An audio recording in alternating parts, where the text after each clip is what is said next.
Do we have a second? Second. Any discussion? Monica, could you call for? Yes, please. And trustees, just a reminder, when you're talking, to press the button so it's on so we can hear. So trustees, when I call your name, could you please state your vote? Chair Uvala, Approve? Vice Chair Chen, Approve. Trustee Chaudhry, Approve. Trustee Johnson, Approve. Trustee Moore, Approve. Trustee Price Jones, Approve. Trustee Stanton Buttram, and Trustee Gwynn. Yes. She will be taking practical and exams from 9 to 1 today, so I did excuse her. I felt that was reasonable excuse, so she will not be in attendance. Great, thank you. The motion passes. Thank you. I invite you all to feel free to get up to help yourself with refreshments throughout today's meeting. This is just a workshop, so it's a little more informal than our normal. So I guess I'm going to turn this over to Melissa, or should I say Vice President Beardmore, excuse me. Melissa is delightful, thank you. Good morning, everyone. As the chair said, this is an informal interactive session, so, oh, do I need to do something, Monica? There we are, okay. This is a time for us to, of course, walk through the budget, but for you to ask your questions. We have a lot of information that we're going to share today, both on operating and capital. You are not voting on the budget today, so this is a review. You will vote at your February 27th meeting. We will take any feedback you share today, incorporate it if there are adjustments that the board wishes to make, and that will be incorporated into the updated budget that we present to you on the 27th, and then we turn right around and submit the budget request to the county executive. It's his budget then. He decides how much he wishes to fund of our request, and we have a meeting with him on March 14th. We are limited in the number of in-person folks who can attend that meeting. So Dr. Lindsay, myself, and Andrew will be there in person on March 14th. And I believe the rest of the board is invited via Zoom to attend that presentation. So then the county executive releases his budget formally in council chambers on May 1st.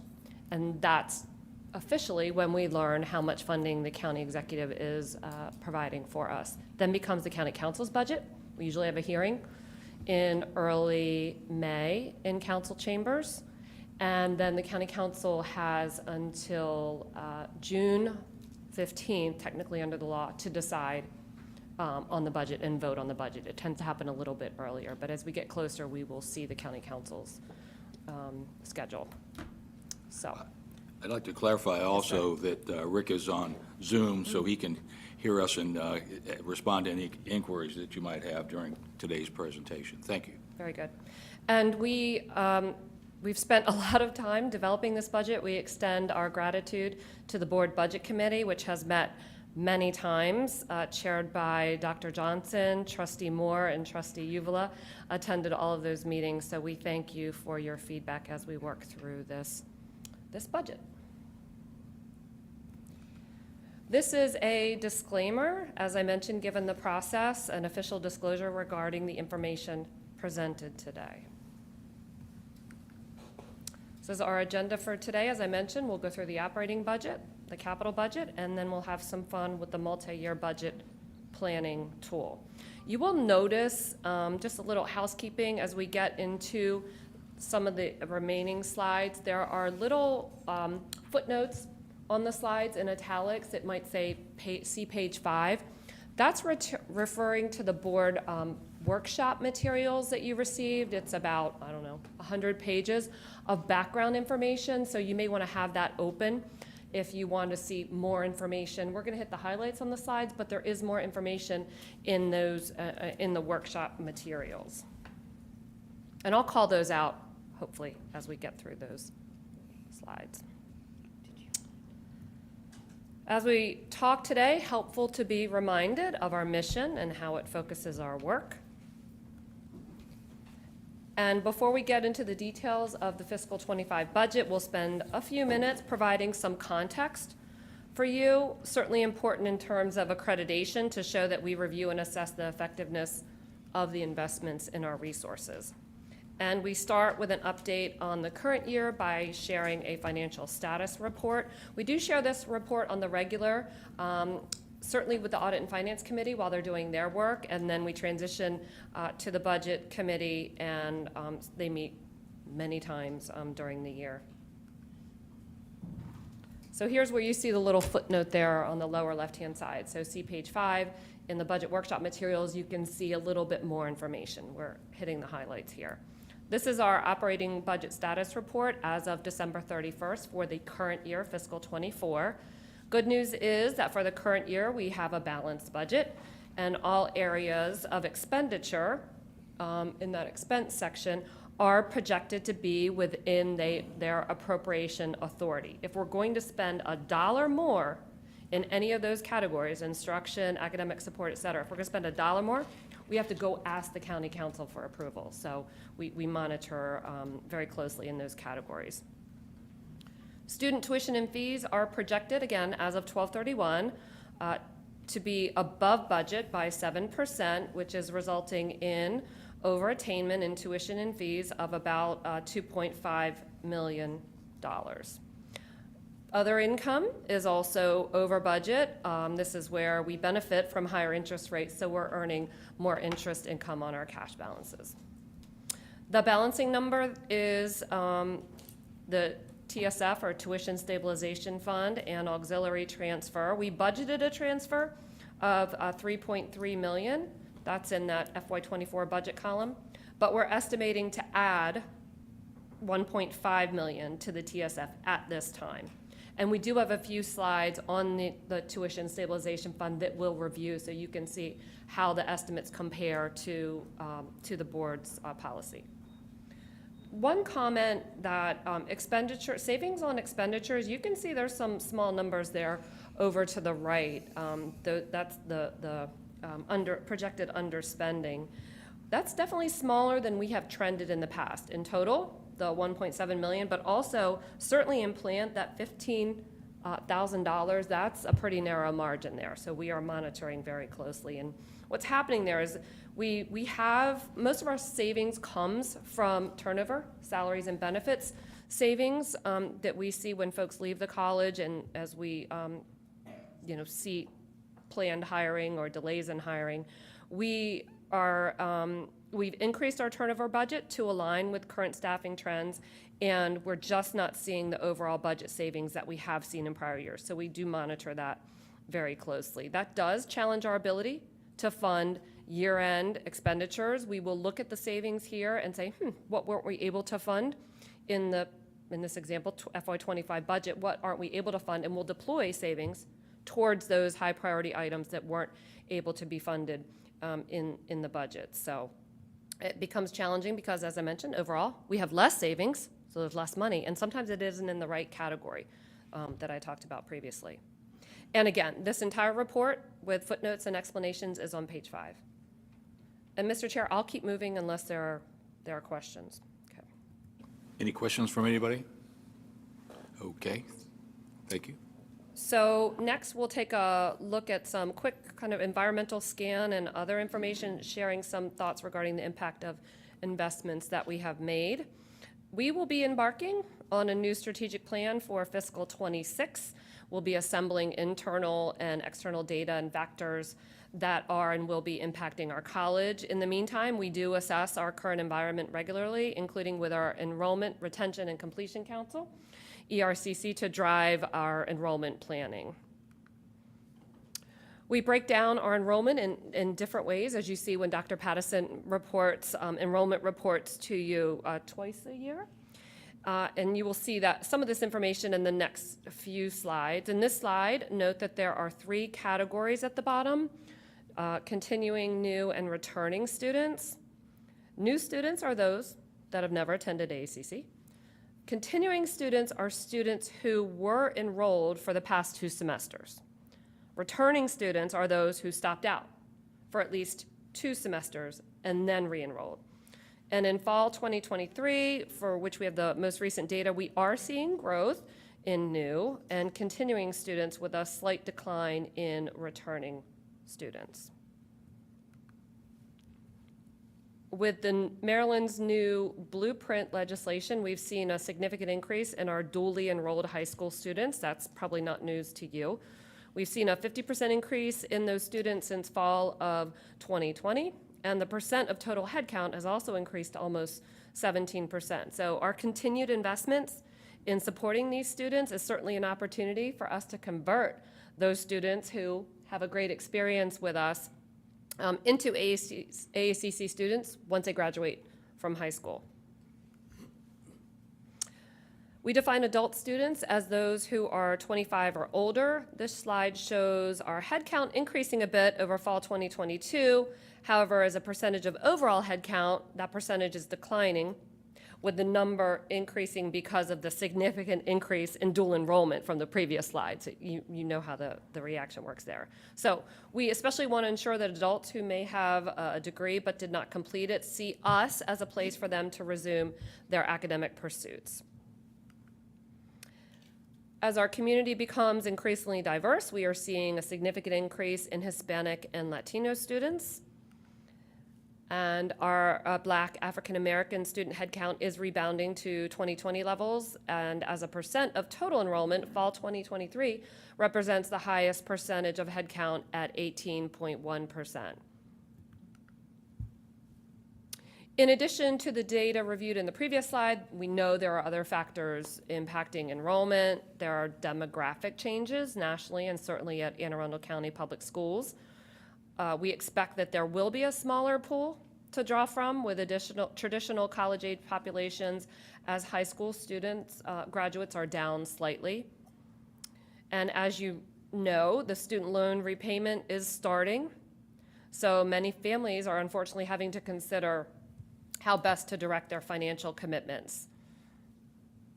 And, many opportunities folks seek through social media and other outlets. Higher education is not necessarily seen as the first option for acquiring gainful employment. There are many other options that, goodness, didn't probably exist 5 years ago for folks to get training.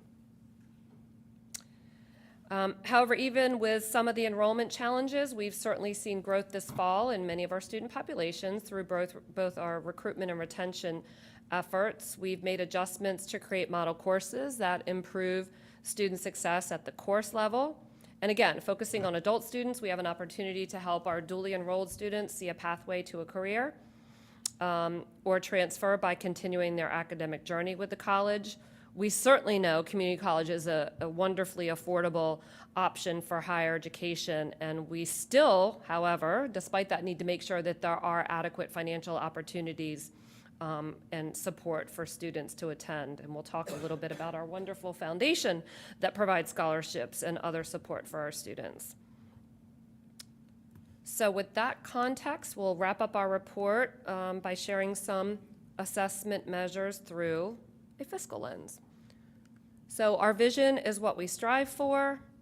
Our mission is how we're going to get there. Mission mandates drive how we get there. And the purpose of our budget, the mission provides the context for our budget. Again, this budget is a tool to accomplish our strategic goals. So on this slide are some measures, and there is more information as noted in your budget book materials. We know the board is interested in how efficient and effective we are, and we are accountable as to how we compare to other Maryland community colleges. The Maryland Association of Community Colleges, or MAC, provides data of comparative information about the community colleges. It's on their website. They've got a new format now. They're using a Tableau, but it's very accessible on their website now. We hold ourselves to high standards, and the GFOA, or Government Finance Officers Association, agrees with us. We received their inaugural budget award in 2017, and each year that we have applied for since, due to the pandemic and other commitments, we took 2023 off in applying, but she's not here because she's under the weather, but she is watching, so kudos to Sue Callahan for her vision and dedication in pursuing that GFOA award. We did just hear that we received it for 2024. Kudos, Sue. So on this screen are some common measures we use to measure how we're allocating our resources compared to other Maryland community colleges. We invest in what's important, and you can see that as evidenced by the third bullet showing as a percentage, we are the highest in allocating our operating budget towards students, both instruction and academic support, the highest among the Maryland community colleges. We also have the fourth lowest tuition, as you can see more information on page 27 of your budget book materials. Yes? Higher doesn't necessarily mean best in terms of the percentage of our budget, which is, used for our students. How do you describe it in terms of, is it better because is it more because we're less proficient in what we're doing? Or are we better because we're doing some things others don't do, but we find are helpful to the students? What we do in our decision-making, whether it's how we allocate our budget time, but really every day during the year when, for example, in fiscal '24, we really look at what's supporting students. So for us, this is allocating our resources less, unfortunately, in the overhead types of categories, plant and institutional support, and we really focus on what's impacting and what's supporting students. So tutoring programs, for example, student achievement and success programs for our underserved students, et cetera. So we think that's evidence of why we're seeing some of the success we're seeing in retention, in enrollment, et cetera. So it's how we're allocating our resources in the budget.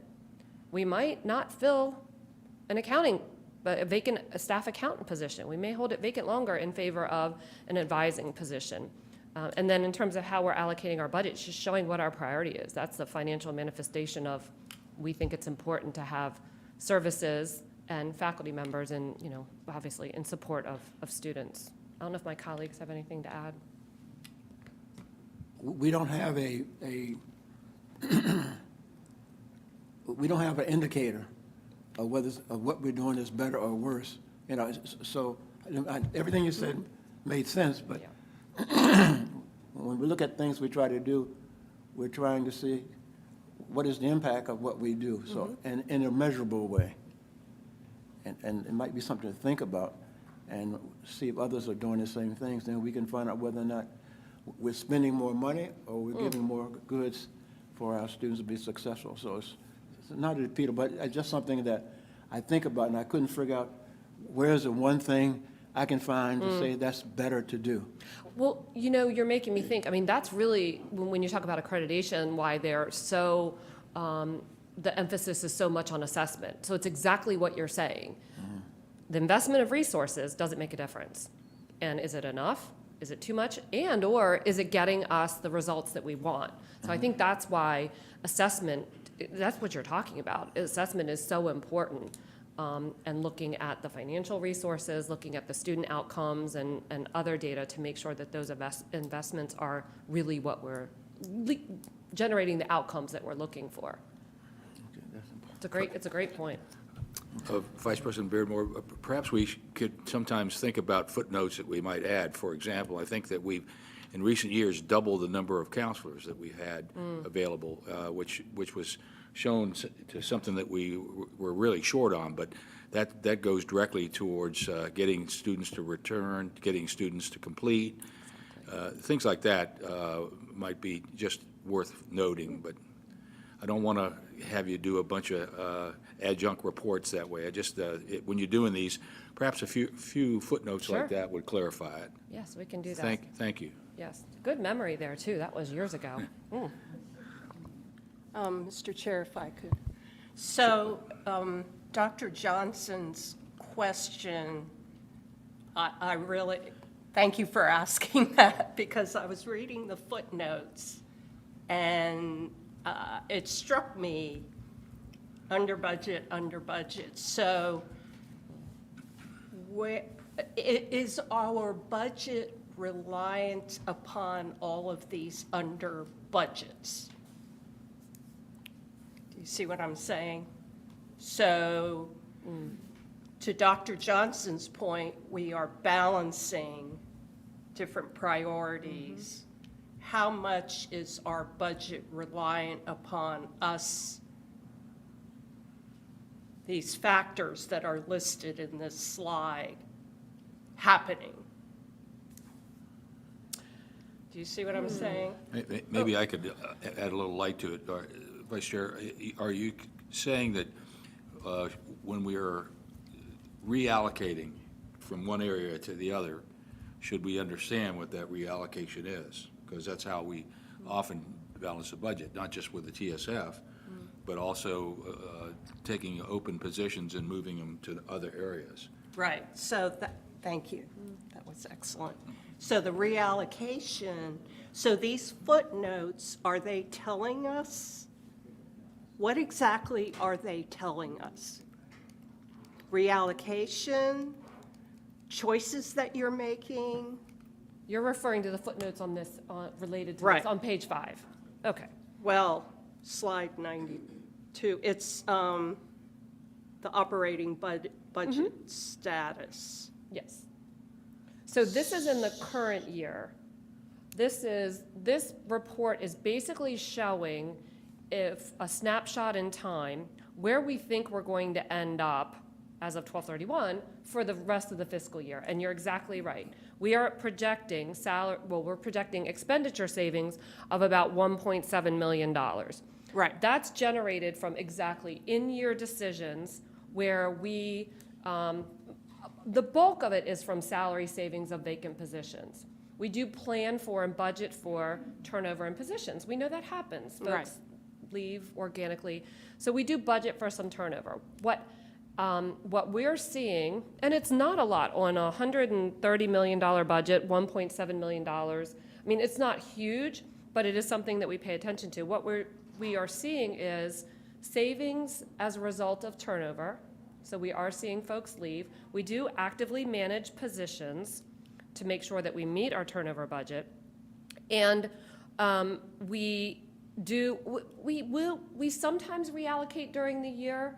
We do review every position during the year to say, we have this staff, I'm making an example, we have a staff accountant position to the chair's comment, do we need a position in advising more? And we may reallocate during the year. So those expenditure savings are primarily the result of turnover, which we don't control, but we do budget for, and then planful decisions that we may make in whether to recruit or whether to hold a position vacant for longer. There's also some savings. Folks may have a travel budget, professional development budget, and they might underspend in that year, and we do project for that as well. But the bulk of that savings is generated, as I described, through folks leaving the college and us managing those positions. As to the, I'll jump back where we were, as to the measures of, these are all lag measures. I'm sorry. Yes, these are lag measures because they are based on historical information. So we benchmark, we review it, we look to see if it's validating our priorities. As I mentioned, we do try to emphasize and put our resources towards activities or investments that support students. So we look at this, usually at this time of year. If we saw a big drop and look, we're allocating, I'm making it up, 40% of our budget to instruction and academic support, we would be questioning ourselves what's happening there, because our priorities are our students. So these are more kind of delayed type measures that we look at as indicators to, guide our future decisions. Oh, and so the cost per FTE is what you mentioned before, the 15,000? Yes, ma'am. Okay, got it. That was my other question. Okay, thank you. Yes. Thank you. Thank you. Sure. Yes, so there's two indicators over here. Another county, I believe, is sixth richest county. And if you look at the last point, fourth lowest tuition of all 16 counties, community colleges. So, and also we have I can say, budget kind of operating expenses surplus. I want to make sure that we are not compromising on quality. We are Great giving question. the lowest kind of tuition, And also we have a budget available, so we might have spent a budget to, increase the quality of something else. So that's my point. I want to make sure that we are not compromising the quality. It's a great question, and Sorry, certainly went off. that's the work that we do every day to make sure that we are making the investments in support of our students. I think the president has shared this before. When we look at vacant positions, or even through the budget process, we are very thoughtful and questioning, is this the right investment? Through the lens of assessment, are we getting the outcomes that we need? Is this the right investment? The staff accountant example versus an advisor. We take that analysis very, very seriously. And we ask ourselves that same question. That's the job that we have to do, is to make sure that we are supporting our students appropriately. It's a really important question. Suffice to say that it's a real balancing act. Great. We want to make it to where you can get in the door, but also provide you enough resource while you're in the door to get your education. So, good point.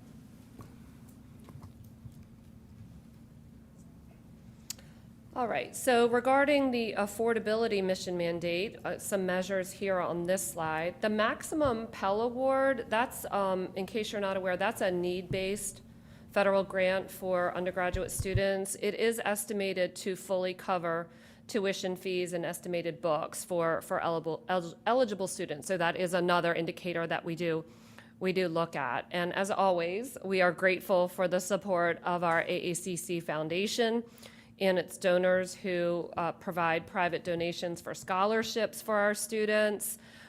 Significant here, as you see, 1.1 million annually. That is a huge sum for our college and for our students.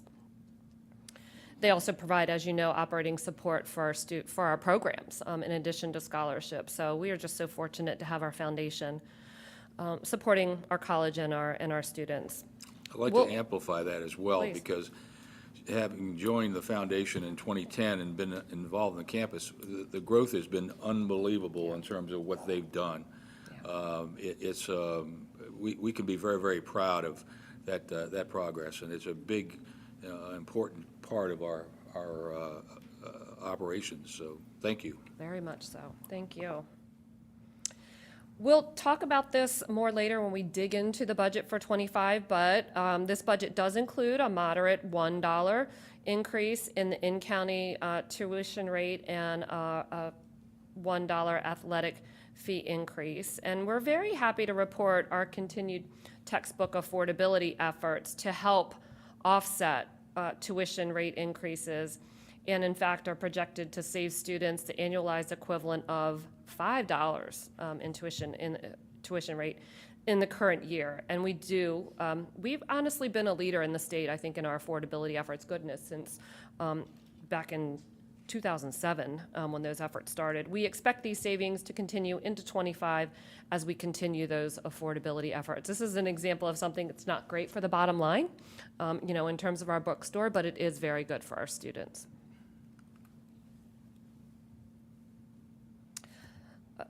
So taking efficiency a little step further, we make great effort to contain cost. Salaries and benefits are 85% of our operating budget, and we do look at other cost categories for savings. On the energy side, our carport solar panels, which you've probably seen in our parking lots, are generating savings. That's what Project Sunburst relates to. That was the name of the, I think it was a federal grant. So that's what that refers to. We are also in an energy consortium with Anne Arundel County schools, other school systems, government agencies, et cetera, and they do track savings versus BG&E rates. We've seen, as you see, significant savings there in our energy costs. As enrollment declined, we did adjust significantly on part-time faculty costs. So our part-time faculty, that's the lever that we can flex as we see enrollments changing, and that is our largest area of cost containment. Talked about this previously, but we also have reallocated positions and funds this year in support of critical strategic initiatives. And you'll notice some of these items are older, but keep them on the slide because candidly, we are seeing that our opportunities for savings are slowing down. You can only go to those line items so many times. There's only, one pool that we can close. There's only so much that we can, eliminate the graduation tent, right? But we do keep looking for opportunities. Just a quick question.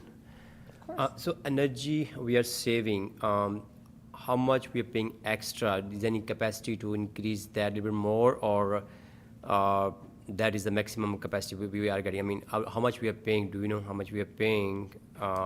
We except do. the saving? We get very detailed reports through that consortium that analyzes the savings based on the BG&E polar rates, et cetera. So we feel pretty good. In that consortium, the buying power of the consortium does help us to save. And you'll see, not to give away some of my slides, but you will see we're going to be reducing in '25 our utilities budget a little bit. We'll hope that that holds, but it is something, it's a huge expense for us. So it is something that we do actively manage. But great question. Yeah, thanks. Oops. All right. This is why everybody's here. So last on our context journey, we're getting close to looking at the budget. We do want to provide an update on the status of our compensation program. I mentioned that's 85% of our budget. Especially for our new board members, the college has a history of examining administrative practices. It's good practice. Thriving institution supports, as we talked about, the middle state's requirements for institutional assessment.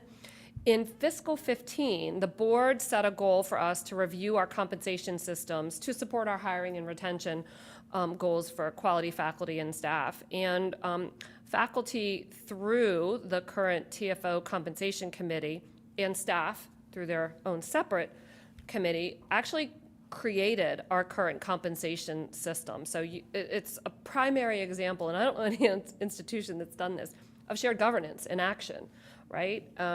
So we did that several years ago, and those committees, the staff committee also revamped the evaluation process. Again, with the goals of transparency, ease of implementation, consistency, equity, all guided by our compensation policy. It's also more fiscally and administratively sustainable than the previous system. However, while we are fully implemented in those comp systems, it's been a few years, and we'll talk about this in a little bit. In order to maintain the fidelity of those systems, we need adequate funding, and we'll walk through a little bit about what that means. But generally, adequate funding means enough funding to keep pace with how the labor market is moving, and we'll talk about software that we have. Generally, that's about 2 to 3%. And if salary increases don't increase more than that labor market percentage, 2 to 3%, then employees can't move through the salary range within the system. And there is more information, and we'll get to it, actually, probably on the next slide. Yeah, on pages 17 to 19. We have a whole analysis there for you. All right. So in building the compensation budget, I know this is a busy slide with lots of percentages, but these are some of the review key data points that we did look at. Again, kind of stealing the thunder from future slides, but this budget does include a 6% compensation pool for our faculty and staff. It's a pool because not everybody gets that percentage. It's a pool that's distributed in accordance with our compensation systems. So the measures on this slide help to put the 6% pool into perspective in terms of inflationary costs that I talked about and other issues. Do you have a question? Do you have a question, Dr. Johnson? No? Okay, sorry. So using the software that we purchased, at least for the staff side, we manage our market-based system for staff. We've calculated that the market for this region, the Baltimore-Washington metropolitan region, moved 3%. So that's how the market has moved. So that means in order to fund our market-based comp system, salary increases have to increase more than the labor market, more than 3%, or else employees don't move through the salary ranges. It's kind of like having them tread water. So if we don't fund the 6%, we start to degrade the compensation system as employees aren't recognized for their progression based on experience. We spent can lead to compression. We spent many years working with our board HR, budget committee, and the full board to address compression. We don't want to go back to having to have those issues. So then on the next slide, some more comparative data. So AACC is obviously us. Non-rep, that's for the county's non-represented employees. So they're non-unionized employees. There's teachers, and then there's library. As I mentioned, in FY20 was the first year when we were fully implemented within this new compensation system for faculty and staff, and it is challenged when, as I mentioned before, when we don't receive funding for pay increases. So during FY21, there was no funding, a one-time stipend. We were happy to be able to afford that, but it doesn't maintain the fidelity of our compensation systems. By comparison, our pool, as you see from these charts, has lagged the county's non-union employees, teachers, and library employees. And we are certainly having trouble recruiting in various fields. We know the challenges in healthcare, of course, but also in computer science, cybersecurity, sciences, econ, accounting, in instruction. On the staff side, we're certainly seeing harder to hire in many areas, including human resources, our skilled trades workers, and our information technology folks. For faculty in 2005, the board set a goal to be ranked in the top 3 of the large community colleges. And we have what I'll call informal data through a survey of our MAC HR folks of our faculty positions versus our peer college. CY means current year, PY means prior year on this slide. And the numbers change based on the raises that colleges can afford. So they will change for fiscal 25. Please note, this is the average, so it's based on actual compensation, actual salaries paid. So as we turn over faculty and bring in newer and lower rank, lower paid, the salary average will decrease. So multiple factors can impact this data, what our peers do and how our workforce moves. Melissa, I have a question over here. Sure. I mean, it's really amazing to see Howard County, we are having a better salary than Howard County. Because salary, we are paying more than Howard County, and that's like richest county. So that's pretty good. We should have better retention rate than over here. Yeah, and couple that with the fact that our tuition rate is lower than Howard County. This is amazing. I think it's important to note that the trustees decided some years ago that the goal should be that we should be in the top 3. When you look at this particular slide, we are there now. The key is for us to be able to stay there. And so because we have done some things to try to move us faster, but we've reached our goal for right now. Let's see if we can maintain it. Excellent point. So that is my question, the sustainability of our plan. We know that the governor's budget is not in our favor. And I think it is notable where we stand relative to the other schools. Is it sustainable? And if you think it is, why? We're going to we haven't even gotten to the 25 budget. We'll show you what we're planning for fiscal 25. As I mentioned, we do have a plan in this budget despite the governor's cut. So we have absorbed and we're reflecting the lower funding from the state, the cut of $2 million in this budget. Despite that, we are still finding a way to fund a 6% compensation increase for our college community. Now, that's with a large, and you'll see it, it's with a large ask of our county. And we will work through the process to hopefully ensure that we get as much of that increase that we're asking for from the county. We also will work very hard to ensure that even if the county is unable to fully fund it, that we have some opportunities for how we might make adjustments within the budget to try to preserve that 6% pool. It is very challenging this is Melissa Beerbohr's opinion, to sustain competitive compensation, as you see here, when you have uncertain funding streams. And we'll talk about a little bit about that when we look at the CADE funding formula, but it's a fundamental strategic question that my 23 years we've struggled with for the reasons I just described. So the cost of living, when we look at these counties in this slide, Montgomery County, Howard County, what does the cost of living look like? And does that come into play in your calculation?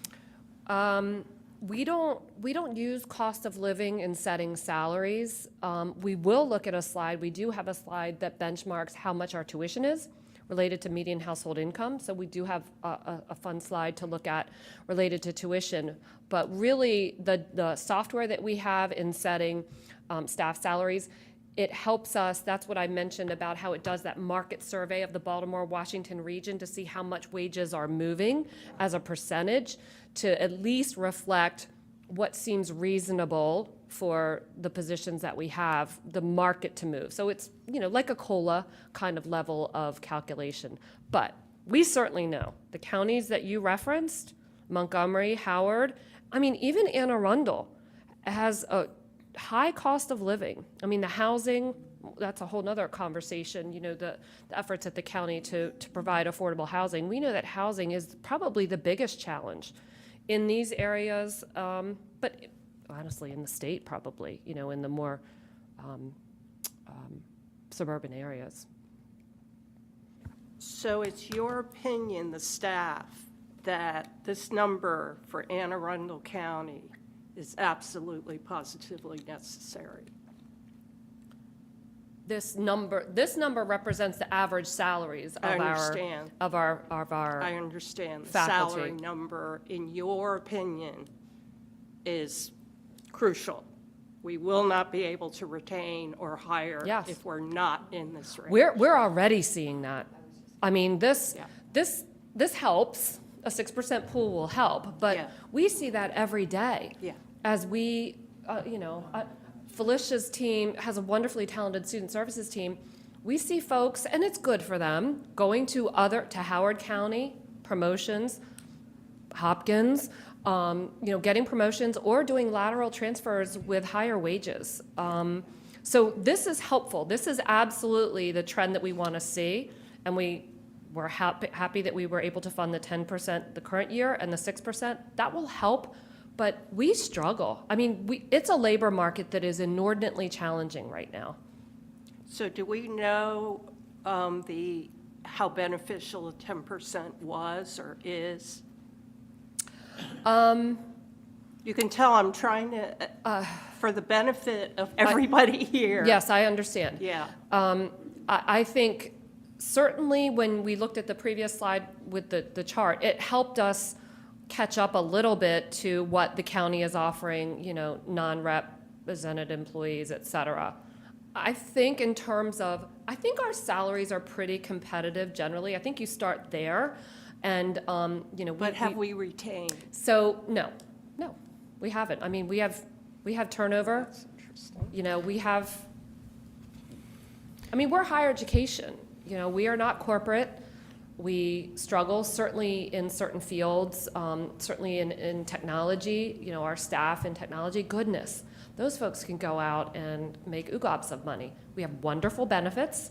So when we are recruiting candidates, we sell heavily on the benefits that we have, the time off that we have, the mission-driven work that we have. Lots of people, look for value in their work. So that does help. And yes, the 10% did help. And for some folks, that was, life-changing, I'm sure. Our compensation committees, we have a faculty compensation committee, we have a staff compensation committee. Their request was for an 8% increase. With the state cut, we're just not able to afford it. I think you can couple it with the years that we gave no increase, so it puts us that far behind trying to play catch-up in it. I think the biggest thing that we sell probably to potential employees over the private sector is a retirement plan. Everybody's getting away from that, And we still benefit, plus we have other retirement benefits that you're going to see funding as well that is non-existent in the workplace. So that's what we have to sell with. But I think that it's suffice to say that every year we're going to have these challenges. And you know, we look at our three-legged stool and we see that some legs are a little shorter than the prior year. You know, that's like eating at a dining table that. Put a napkin under it, right? Yeah, it wobbles, so, yeah, you can only use so many napkins to try to solve it, but it is gonna be always a challenge, and, you know, again, I think that the process that we go through, especially when you have it chaired by Dr. Johnson, you vet a lot of things, you know, you look at a lot of different ways to do it, but this year, I think the biggest challenge is that, you know, they're moving away from CADE, and it looks like they want to do that permanently. That change is not necessarily just a one-year change. It looks like that's sort of, I mean, again, I've been testifying before the Senate and the House delegation this year, and the pushback is unbelievable. And they're trying to tell us, look, at the budget last year is not the budget, so forget about that. That number is not the number that you should plan on in the future. So I mean, I compliment you all on you know, what, trimming the hedges or pulling the bushes out, as Dr. Johnson refers to. It's just it's an important task. But Chair, I think we should also keep in mind that this is a different job market.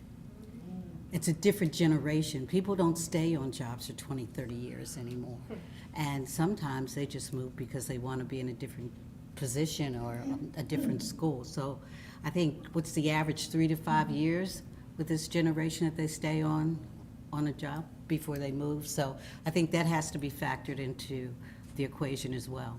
yeah, multi-employer careers are now the way things are done. You know, the old days of working the same place is out the window. So good point.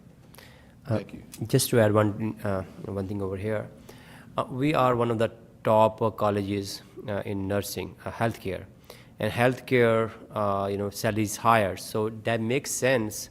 We are paying higher to retain the position that we have. I mean, as compared to other colleges. So that's really a taking point from here, that we need to keep on the top, and that costs money and salary and everything. So that clarifies. Thanks. Can I just add, too, that I don't think we can underestimate the quality of our faculty and staff. And when you're here, you're very, very well trained. And so you're easily promoted, competitive for other institutions. We have one institution that I think now has 4 of our student services staff. I'm starting to think we're the farm team for them. So we have really, really good people working here. And I think it's a testament to the institution. So while I'm very happy for those individuals who are able to get promoted, and, you know, you certainly want to support them in the needs that they have for themselves and their career and their family, but it does make it difficult sometimes. As we, you know, I know Bonnie's here, we train advisors. It'll take us 2 years or so to get an advisor really, really up to speed, and they are in high demand. You know, it's a good problem to have, but it's a tough problem to work through. And I just want to say it's an area that we do monitor also really, really closely. I mean, we are a people organization, so it's our people that make us good. And when we're hiring, or we have to go back out again to get a second or third or time, or a lower person in the pool kind of a situation, that impacts the quality of our education. So we priority clearly, you know, getting our students through, wrapping our services around the students, an excellent educational experience. But it is true, and with our reputation, people like to steal from us. So, But I'm sorry, I have to keep asking this question. Do we keep chasing our tail? Is it sustainable? When do we say to ourselves, we are just the farm team for other schools? And is there money being taken from areas and given over to salaries where it shouldn't be? That's what I worry about, the sustainability issue. let me add this. It's not unique to us. I mean, I spent a couple of years as president of MAC and listened to all the other community colleges having some of the same kind of issues, that we're all competing for talent, and sometimes you end up switching that around. I think my point, Vice Chair, is that this is sustainable in that we're going to do this every year. We're going to go through this whole process every year, and we're going to say, okay, where did we fall short, or debrief on certain areas. But I don't think it's going to be ever set and forget. I don't think you'll ever get to that point. And again, it's because of the revenue stream. It's a very it's not as predictable as in some other businesses. I mean, we can't just raise prices and say that that's going to create the kind of money we need. So it's an issue for all. But I tell you, every college out there, with perhaps the exception of Montgomery and maybe a little bit of Baltimore City, because they're a state agency, and Montgomery, they got more money than God. And it's well known in the state that they have incredible funding. So those are the ones that probably don't worry about it. But every other institution, the other 14 of us, we're struggling. I mean, I remember talking so much to Cindy, the president of Allegheny. She talks about the issues, and it's a much smaller institution and a much smaller budget, but they just struggle. And also, they have a geographic disadvantage because they're way out there, you know, and your people have to want to live in that area. So I think these are great points, but I think that this discussion we'll have every year. Yeah. You know, we'll go and say, okay, which leg of the stool is going to be short this year, and how are we going to shore that up? What kind of napkins can we put under that leg? So, but appreciate your comments. And you will see there is, again, we haven't gotten to those slides yet, but we are making some investments in this budget that aren't comp-related. We are making investments in forward-facing, increasing tutors, other impactful areas where students will feel and see increased support. So we've carved out some money for that as well. So just to say that we're not in this by ourselves, and it's just been said, but I think it's important to know that other community colleges have the competition to get the dollars from the state. Then when we get down to the county, we have other agencies that the county's has to deal with. Then we get to the college itself, we have to realize there are multiple things that must be funded. And so we're doing it at 3 different levels, but not any different than what happens to other schools and colleges. And I think sharing best practices others may have may be helpful to us to go down, keep us from going down a road that we have to back out of. Because obviously we can give somebody a bonus, but next year they don't get that bonus, and then they're saying, well, I didn't get anything. So we have to realize that it's a 3-dimension type of competition, 3 dimensions in determining what the budget will be for the salaries. Yeah, I hate to be in a workshop with Garrett Community College this year. Their funding by the state has been cut by 21%. I mean, it's pretty amazing that how are they going to make up that kind of a shortfall in terms of compensation? I have no idea what they're going to do. So there are folks that are in worse shape than we are, Yes. I think. And, you know, to your point, Dr. Johnson and Vice Chair Shan, there are things that we are doing that are innovative compared to our peers locally, nationally, and also to help with this sustainability issue as well. The administrative services review that we did during the pandemic, where we harvested resources internally, where we did things like we closed the Child Development Center, we consolidated dean offices and learner support services, we cut vacant positions, we cut temporary staffing to harvest resources so that we don't have to look at the delta from the state and the county to fund, you know, the compensation increases that we need. It's why we're doing the academic portfolio and resources review. So not just looking at administrative functions, but looking inside the classroom to see how we can be more efficient with the resources that we have. So we truly don't just look at adding and adding. We look internally for efficiencies despite what's happening with our funding streams. It's a great question. We could do 4 hours on that question. Truly, I mean, All right. So, let me get anchored here. Okay. So we just looked at full-time faculty averages. This is, wait, what did I do? Oh, sorry, part-time. Sorry, that whole took me a minute. So for our part-time, there we are. For our part-time staff, we also look, our part-time faculty, we also look at how we compare. Again, current year is CY, PY is prior year. This is for the current year for a 3-credit class, so that's why the numbers are, in the thousands. Most of our part-time folks are at level 2, where we rank second.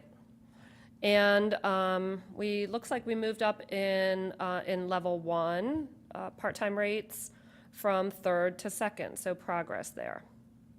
Level 3 is a new level we added, goodness, I think 3 years ago to provide some salary progression for part-time faculty, again, through that shared governance process. And at AACC, level 4 is reserved for full-time retired faculty. And I think overall we compare quite favorably to our peers, plus Howard, and you can see that close grouping between the middle levels. And we certainly know unionization will be impacting, unionization of our part-time faculty will be impacting those numbers. All right, so we're through the context. We'll move into the proposed operating budget for fiscal 25. And again, thank you to our budget committee who met many times to provide feedback and to discuss our proposed operating budget.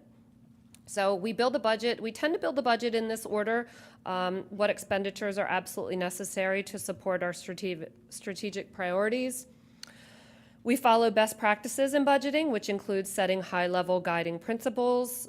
This is information in your packet on page 6.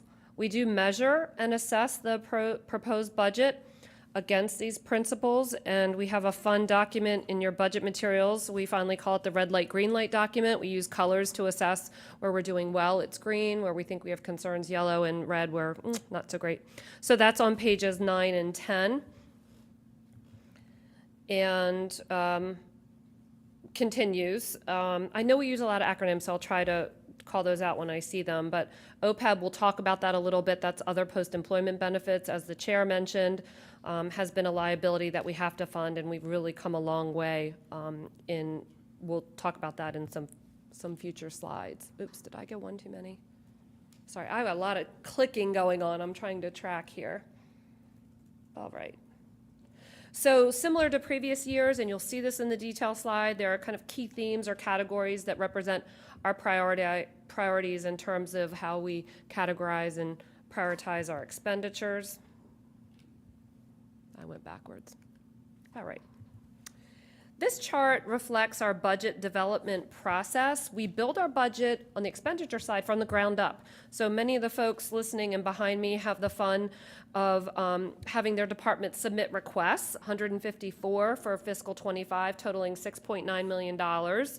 And to the vice chair's point, it's very challenging when most of our budget is just going to maintain on compensation. We are very limited in what we can fund. So ultimately, as that revenue picture becomes more clear, we're only able to focus on base budget assumptions with a small pool for new initiatives and core work. So Dr. Chien said that 414,000, that's where and we'll look at that in detail. That's where we were able to carve out some money for some new programs and initiatives in the budget. This is a just quick summary of the categories of expenditures that we'll delve into next. This chart shows the change over the fiscal 24 budget of $7.1 million, and you can see that the overwhelming majority is in support of compensation. That's $6.6 million. We'll walk through each category now. So we talked about utilities. We do not just roll over our budget from year to year. We do look at where we can eliminate one-time items or other areas of reductions, and based on current utility projections, we are adjusting the budget downward by $200,000 for 2025. Base adjustments are the category we use for increased institutional costs associated with existing services and activities, so leases, consortium cost adjustments, student association activity, et cetera. Revenue offsets are items that have a corresponding revenue change, so we have to have them, if the revenue goes up, we have to have them in the expenditure category. All right, we've talked a lot about compensation, and we certainly spend a lot of time discussing the proposed compensation adjustments with the Budget Committee, and we'll delve into, here we go. Again, a reminder of the faculty salary goal that was set in 2005. And as I gave away my headline here, we do have a allowance in this budget. We call it a pool, as I mentioned, because it's allocated based on where folks stand in our compensation system. So it is a 6% compensation adjustment pool. I mentioned in full disclosure that the compensation committees did ask for 8%. And we started there, but with the governor's funding, it just was very challenging. So we felt like we do our best at 6% to maintain at least the fidelity of the program as best we could. And again, we know we're fixing to start collective bargaining negotiations on part-time faculty, so you have a note there about what that's subject to change. Some details on the compensation adjustment. 6.6 is a large number, so it breaks down in these categories. The $6 million at the top, that is the 6% pool. The next line, the next number is the second largest item in this compensation category. It's health insurance. We talked about our benefits. For newer board members, we do pool our benefits. We're in the health insurance plan with the county. And we do have, this budget does include a 3.5% rate increase on health insurance effective 1/1/25 because it's a calendar year. Probably not going to be enough.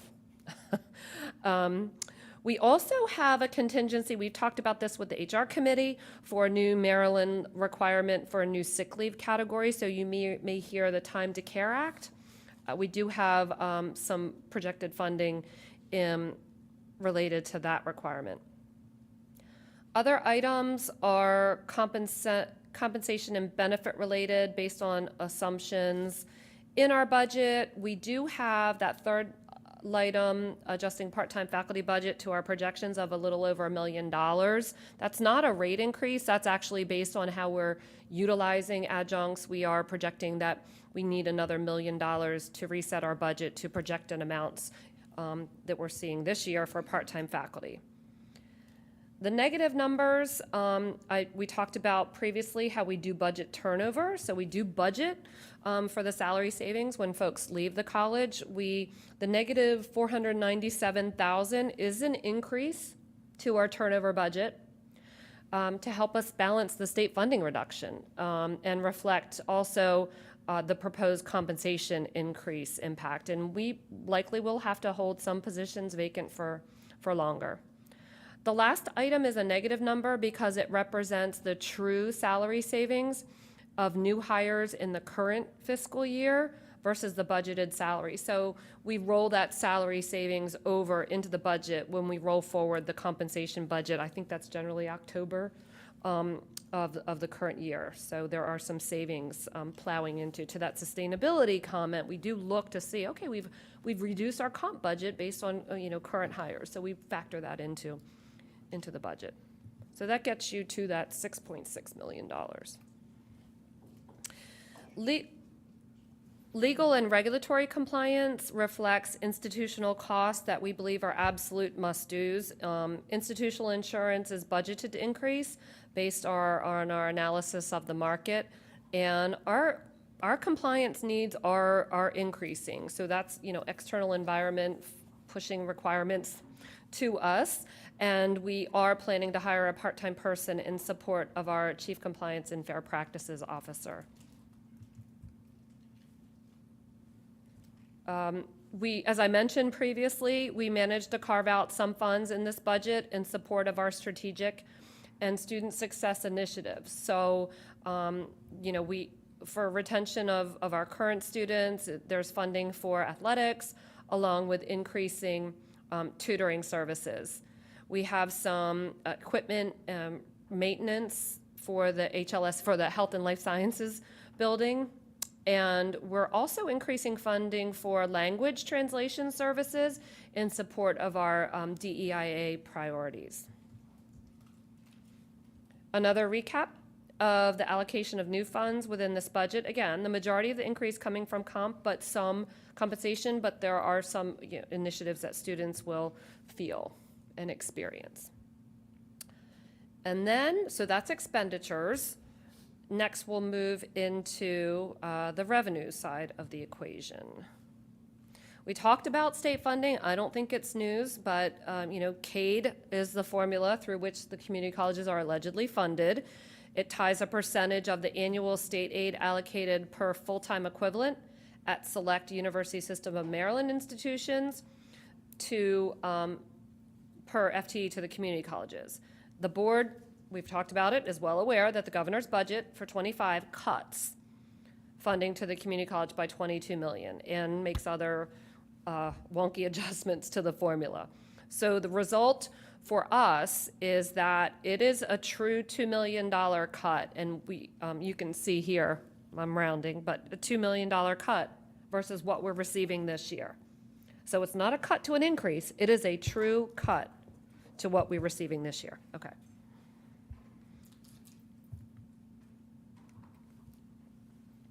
Just a few slides on CADE funding. The plan, I think this is probably ground well traveled, but for the record, the CADE funding formula has been altered many, many times in its history. Basically, it's by reducing that percentage tie, the percentage of per FTE funding that we get per the University System of Maryland institutions. And CADE was designed to provide predictable operating support for community colleges and affordable tuition for community college students. We know how hard our board, our president, Mac, works to have CADE fully funded, and we were there for, it felt like a minute, but the reality is that it took us, we were supposed to reach full funding in 2012, took us till 2023, and overall, MAC has estimated that that's $100 million in lost funding to the community colleges, not to us, to the community colleges statewide. $100 million, that's tremendous. And we certainly know that the governor's budget cut us this year. I don't know if everybody realizes this. I know it's in the talking points that we've testified to. It's the fourth largest cut in the CADE formula's history. So this is very, very impactful for us. $22.6 million in lost revenue to the community colleges, 1.9 for us.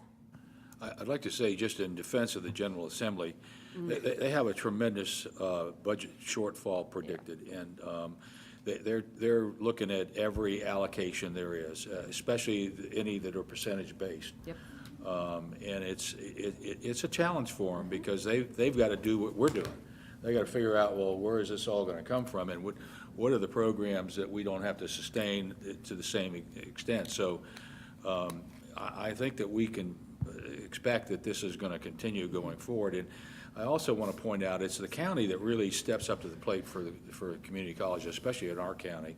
The percentage that they provide us is greater than any other of the lakes of the stool. So, we're lucky we've got a county that really appreciates education and post-secondary education to the extent that they do. But this state issue is a real one, and they're really concerned what they're going to do going forward. So it's, I've been in these positions. I was before the Appropriations Committee last week, and I was cut off pretty quick. It was, they weren't going to let me expound beyond how great this college is, and the college exists because of our faculty and staff. I mean, that's what makes us. But they cut it kind of short. I was pretty much finished, but it was kind of abrupt. So I'm telling you, that's what we're faced with at the state level. When I was president of MAC, that's really what I did during the General Assembly when they were in session. I spent a lot of time in those committee meetings, and I've never seen it as bad as it is this year. So we just got to realize that, that we're not likely going to get that reinstated. Fortunately for us, it's a little less than 2% rather than 21%. And there's some colleges that are 11% cut by the state, which is, a big number as well. So it's all over the board, but we just need to understand, this is life, and it's going to continue, I think, this way. And to add to that, even, and as you said, not likely it's going to be fully restored. Even if it was CADE was fully restored, we'd be at flat funding, so we won't see a windfall either way. Exactly. What we need to realize, We need to realize is not only we have a budget cut, we also have a union pay increase as well. So we are kind of like on a double side. And property taxes are high. I don't know where the money is going, but we have a lot of money. I mean, property taxes are higher now.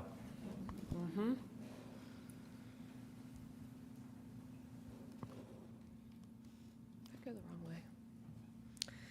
So as the chair shared, the county has been, we do have a slide showing the percentages, I think so. So we'll look at that shortly. The county is our discretionary funding partner, so technically CADE is formulaic, although it can be manipulated through the BRFA, but the county is our discretionary funding partner versus the state, which is formulaic. So we are, I mentioned, asking for a 11%, $5.7 million increase from the county to help fund compensation increases. And we talked about the process. The first step in getting county funding will be for the county executive to support this request in his budget.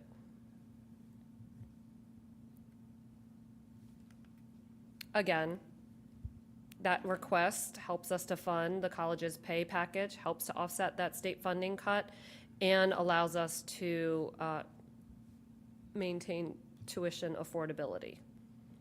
So we've reviewed the state, we've reviewed the county. The last piece is the college's contribution to the budget.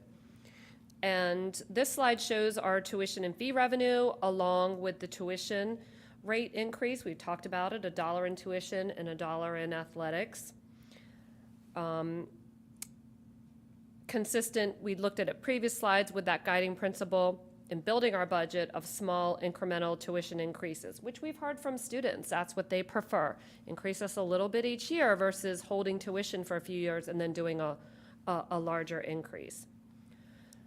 So the tuition rate increase, that's one component of our tuition and fee revenue. The other piece is what's enrollment. So we are projecting, this budget is based on flat from the current year. In the current year, we're seeing a 7% increase. So we're basically carrying that 7% increase into fiscal '25 and budgeting for flat enrollment. So that results in a $2.7 million increase in tuition and fee revenue. Tuition rate increase and enrollment driven.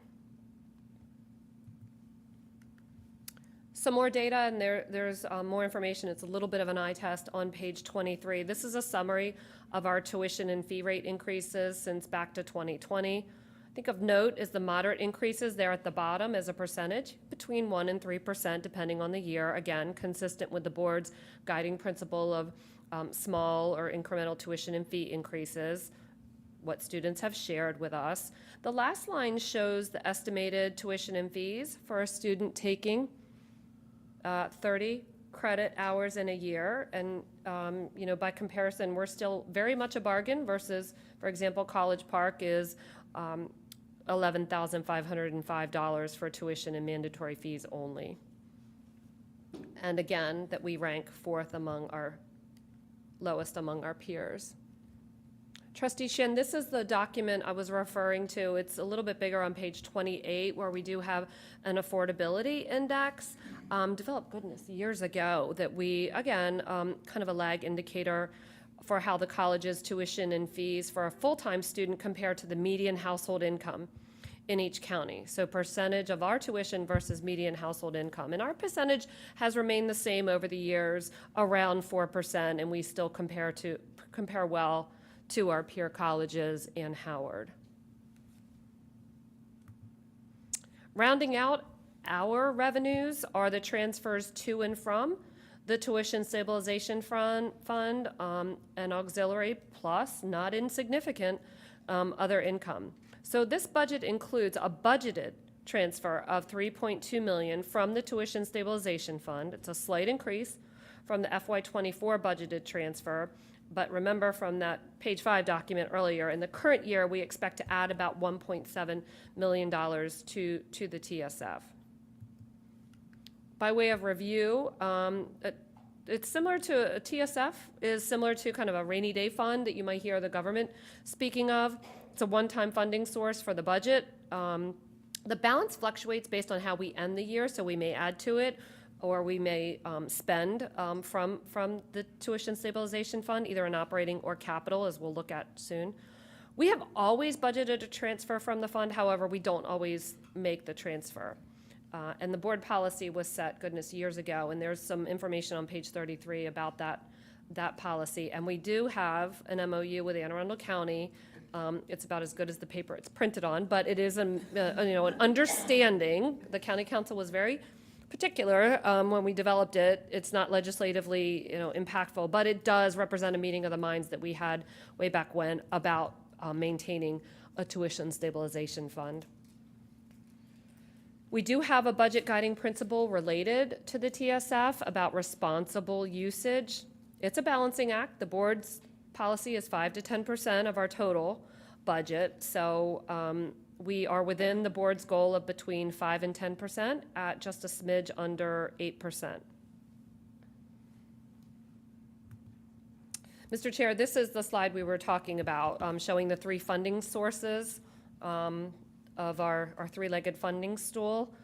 As a guideline, because we have 3 funding sources, one would think, okay, a third, right? 33% each.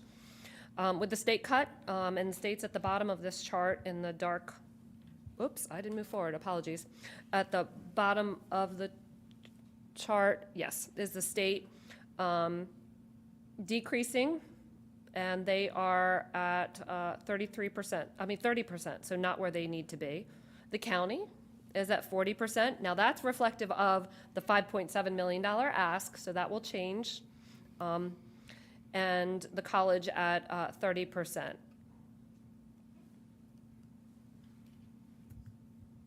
And this is a chart. It's busy. There's more information on page 12 if you want to see it bigger. A summary of the components of the budget in this kind of summary format, and most importantly, showing a balanced budget as evidenced by the 0 at the bottom of the blue column. This will be one of the exhibits when you vote on the budget on the 27th, and is similar to what we submit to the county. Last, we wanted to share an update on other post-employment benefits, or OPEB, which relates to health insurance, prescription, dental, and vision for retirees. If you're not aware, the lovely accounting rules required us, they changed a few years ago, required us to book that future liability and an expense each year for an amount that liability changes. Before the accounting rule changed, we only booked what we paid in the current year. So we were not reflecting that looming future liability and corresponding expense. So we had the joy of making those entries, goodness, years ago. Further clarification, I mean, we used to be able to take this out of general funds. Correct. And that future promise to pay, that benefit now has to be, you have to have the money ahead. And this actually changed for government institutions a couple of years after it did for the for-profit world. Right. And in my former life as a benefit consultant, I can tell you that it put a lot of companies out of business because what happened is their ratios would go berserk and the banks would call the loans and they would be done because of it. But you just can't promise a benefit unless you have the money there to pay for it. So it makes a lot of sense. The second thing is I want to apologize. I was thinking of somebody else's percentage cut from the state. Ours is 4%, not 2%. And that'll make Andrew feel a little bit better because he expects me to know the numbers. The good news is on, as the chair mentioned, on we're continued to be well ahead of our governments and other colleges because years ago we're funding, not all of, but a portion of the future liability. We entered into a revocable trust as partners with the county, the library, the school system is in the process of being added to that trust. Allows us to send money And there's more information in your budget book on the pages, really on 37 and 38, all you ever wanted to know about OPEB and more. But we have sent some of our funds there. And then, actually, I think it's on the next slide. We've contributed, we've contributed $9.5 million to date to fund that future liability. The county has begun contributing, and they've contributed almost the same, $9.6 million. So for us, we have assets due to very good timing, I think, and very good investment advice that we get as the trust of $26.3 million as of 12/31. So again, there's a more detailed update on pages 13 and 37 through 38. And as noted, really important, the county is expected to continue making those contributions on our behalf. So to your point, Mr. Chair, about the good partnership that we have, that's further evidence. This is what you voted on, I think it was last month, where you voted on changing the membership of the trust board. We used to have 3 members. It's down to 2 because they're balancing the membership with the addition of the other component unit, ACPS. So Andrew and I are members of that trust board, along with folks from the county unions and the Board of Ed, and soon the Board of Ed and the library. Yeah, So we finally need- got that document signed. It was kind of late in coming. Thank you for your patience, But yes. I executed that recently. Yes. We are required by state law to submit a budget for all funds, and this summarizes the activities of what I'll call the non-operating funds in our auxiliary and enterprise funds. Generally, they, excuse me, must be managed with a goal of being self-supporting to be classified here.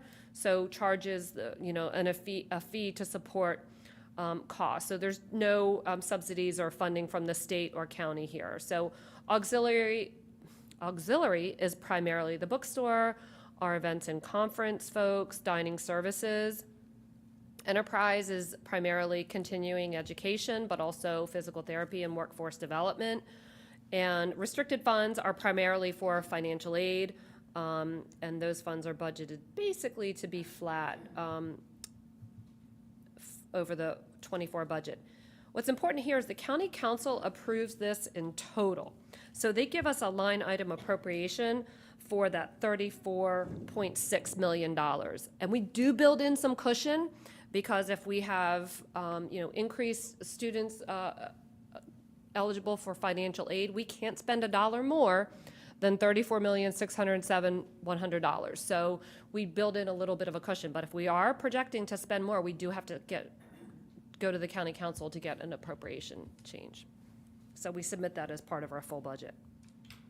So believe it or not, that is, if I hit the button, our presentation on the fiscal 25 operating budget. And then we just have capital left to review and then our multi-year projection tool. I don't look forward to that piece. That multi-year gets my head spinning.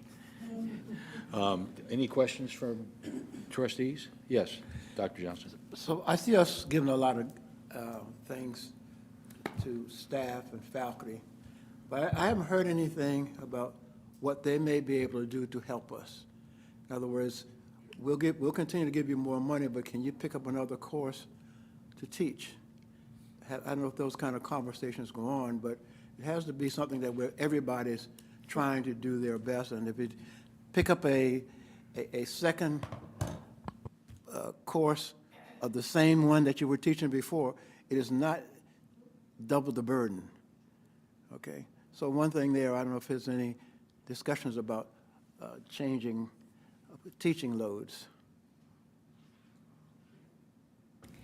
Not in the way that you're suggesting now, where we're saying, could you please, instead of 15 FLH per semester, start taking on 18 FLH. That's an increased cost for us because we do have to pay an overload fee or an adjunct part-time faculty contract if someone picks up an extra course or an extra 2 courses. And that would cost the exact same if we hired a part-time faculty member to come in and support. But what we are doing is setting up the framework to continue the work we did with the RPK group to work on making sure that we are as efficient and effective with our academic portfolio and our resources. That's what we're asking our faculty and and instructional staff to start paying much more closer attention to. The other question I had, for a while there, I don't think I saw auxiliary fund transfer. I think the activities were going on, but we weren't making any money to pass on. Then all of a sudden I see, there's $200,000 we might get here and there. Why do we think that it's going to change now when it didn't 2 years ago? I mean, there's an obvious answer to it, but I'll just see if you got the same one. I'm going to write mine down, see if you get the same one. Good pickup, Dr. Johnson. Yes. So coming out of the pandemic, seeing activities return, whether it's continuing education enrollments, seeing bookstore and dining activities kind of reverting to pre-pandemic levels, we are comfortable. It's been several years, more than 3 probably, where we have not felt like the revenue and the overattainment was there for us, sufficient for us to budget that transfer, but we are budgeting for that in the fiscal 25 budget.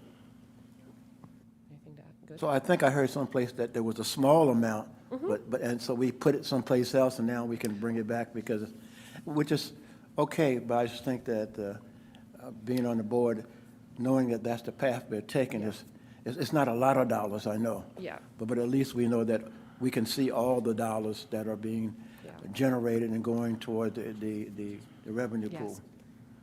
Yes, and at the end of the day, if we didn't budget that transfer, it's falling to the tuition stabilization fund anyway. So this allows us to get the appropriation authority to kind of pull it out of there, if you will, to spend it.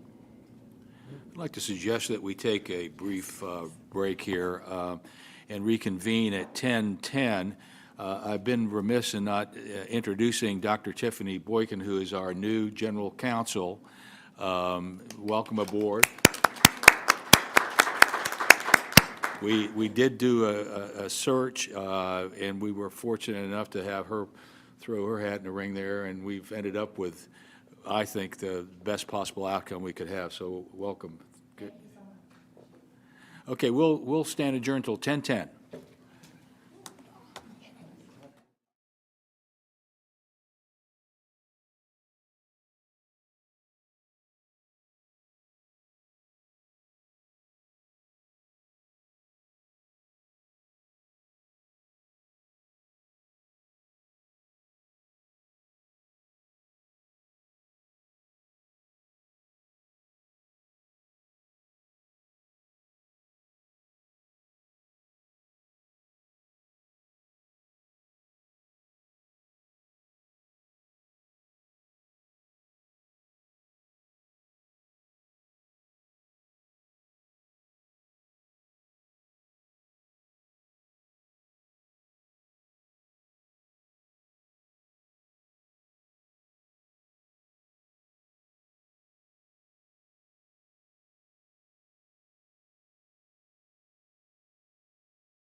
We will reconvene. Thank you very much. And our next agenda item is capital budget, which we've looked so forward to. Thank you.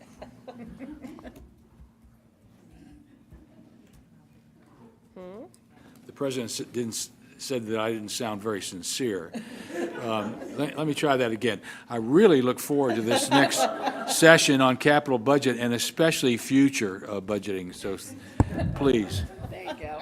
How was that? That was perfect. At least on capital, there are pictures. So in addition to numbers, if that tickles your fancy. All right.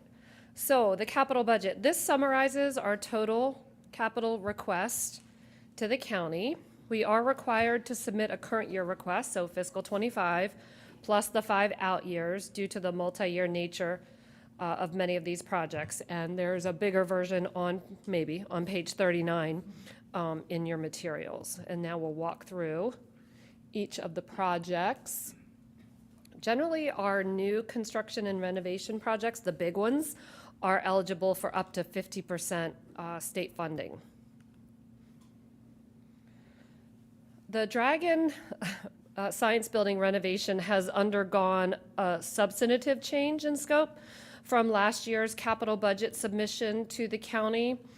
After discussions with the county during the last budget session, we've reduced the scope and budget of this project by eliminating the building addition. This reduction in scope reduced our overall request by $28.4 million. So you may recall the last round of estimates that we had the building coming in at almost $100 million. The county advised us we cannot afford that. If you want to keep it in, go back and look at the scope. So we did that, which meant we had to remove the addition.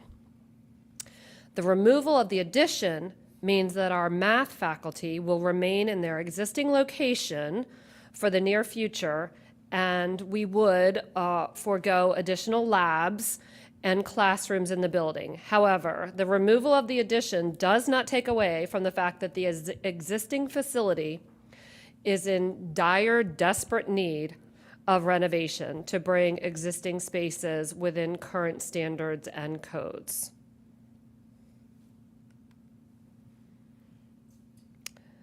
The Florestano renovation, previous funding for this project allowed us to finish our Learning Innovation Center on the 4th floor of the building. And that renovation allows the college to meet our commitment to develop and refine instructional modalities for online learning. The 4th floor provides production facilities for faculty and students to create online content, spaces for faculty to teach online courses, offers an open computer labs where students and employees can take online courses while on campus, and the 4th floor opened this spring, and it is absolutely fabulous. We recently contracted with our design team. This is a four-story building, so we talked about the 4th floor, which leaves the 1st through 3rd floors. The board approved a design contract several meetings ago to begin the design of the 1st through 3rd floors into a student-centric student services center where students can find all the support they require in one space, and funding for in fiscal '25 will allow us to renovate floors 1 through 3. And this is in the county's capital budget, as is the Dragon building, so that's great. Before you go on, sir. Trustee Moore, did you have a comment? I did. Can we go back to the Dragon building Yes, ma'am. slide? Thank you, Chair Uvala. Back. Dragon, there you go. I remember a few years back when you all showed us photographs of the labs in the Dragon building. And honestly, they looked terrible. The paint, the veneer was peeling, the faucets were falling off. It wasn't a learning environment to be proud of. That we should be holding ourselves accountable, that we should be building. But how much is this Dragon building budget cut going to affect those labs? All the high schools in the county look better than that. Amen. So, So the funding cut will not impact the existing spaces. The existing spaces, as you described, where the cabinets are delaminating and other issues, they're undersized, we don't have adequate storage space, they will that will be a wholesale renovation of everything that's currently in the building. What we let go of, what is gone, is a planned addition to the building. That's where math faculty were going to go. We were going to add some spaces. So, for the reasons you just described, we agreed with the county that that building is in such dire need of renovation that we went back to the drawing board in scope and said, okay, we'll renovate what we have, and you'll see, I have some thoughts on what we should do for the math faculty, and we'll forego the renovation to keep it affordable and keep it in the county's budget, because it has to be in the county's budget in order for us to access the state funds. So that was very important. So how will this affect the math faculty? They're just going to have to stay where they are, but, I mean, I'm sure that they're all going to be disappointed. They're not going to have bright, shiny new classrooms. I mean, I get that. Yes. But, We've actually spent a tremendous amount of time with them, evaluating other options for them, and in a very uber shared governance way, they have decided, based on other options that are available to them in other spaces they could move to, that they wish to stay where they are.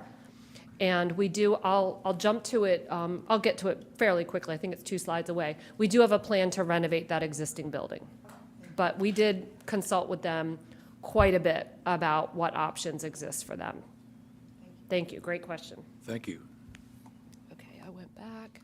I think I did Florestano.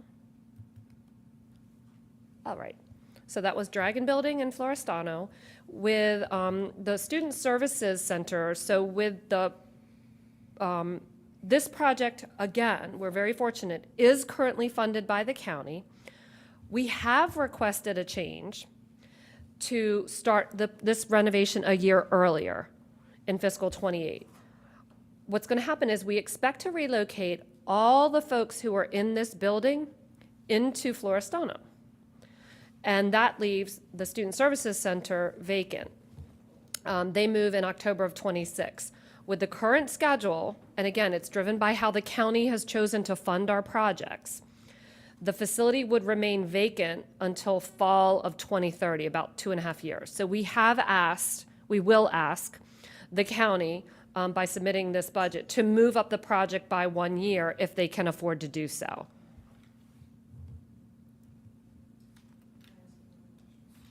Let me go back. Please.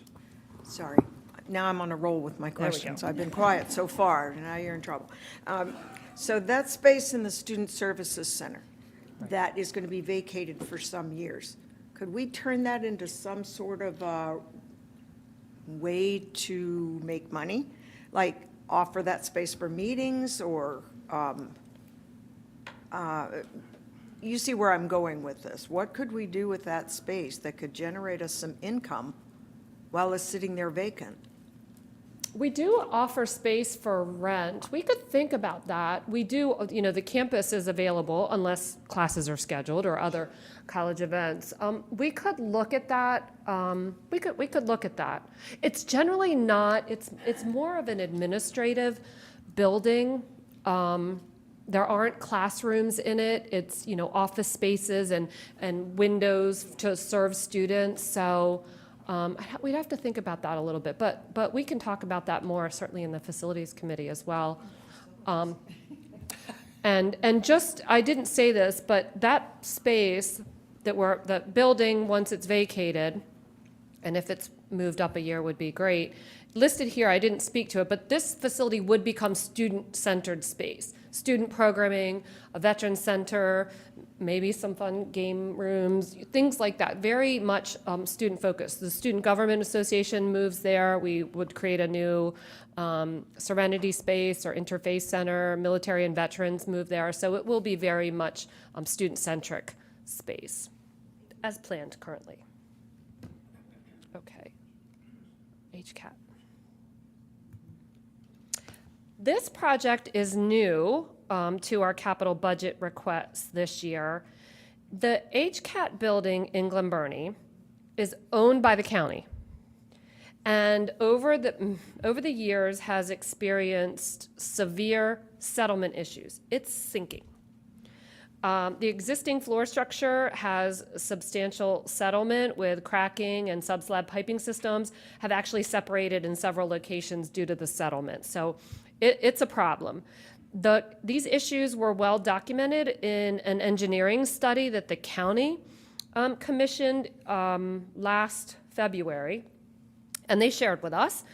Several options were proposed to remediate the settlement issues, again, from their consultant to the county, not to us, it's not our building, but they shared it with us. And all of those options came at significant cost and disruption to the facility. So after reevaluation by the college and discussions with the county, we have talked to the county chief administrative officer, CAO, because it was her office that commissioned the study, so she was the first one we spoke to. She has agreed that relocating the Glen Burnie location of HCAT, relocating it makes more sense than investing millions in a solution that may not even fix the settlement issues. Okay, so relocate from Glen Burnie, where? Also, we have an HCAT kitchen in the humanities building on the other side of campus.